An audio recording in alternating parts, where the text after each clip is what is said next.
Zoom का ID आप अपना ज़ूम का आईडी निकालने के लिए यहाँ ऊपर मीटिंग्स लिखा हुआ है, देखिए। इसके बाद आई का निशान है, इस पर क्लिक करेंगे। यहाँ पर आप सेंड इनविटेशन इस तरह क्लिक करेंगे। जीमेल भी कर सकते हैं, अपना ईमेल आईडी, आप किसी को मैसेज भी भेज सकते हैं। यह आप कॉपी क्लिपबोर्ड पे क्लिक करेंगे। कॉपी हो गया आपका ईमेल आईडी और आप जाकर इसको पेस्ट करेंगे व्हाट्सएप में, तो आपका ज़ूम का लिंक आ जाएगा।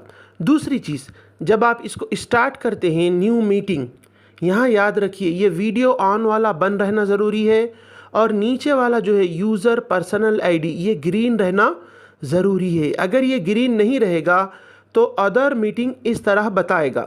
तो ज़ूम के सारे वीडियोज़ इंशाल्लाह आपको तालीम.education पर मिले।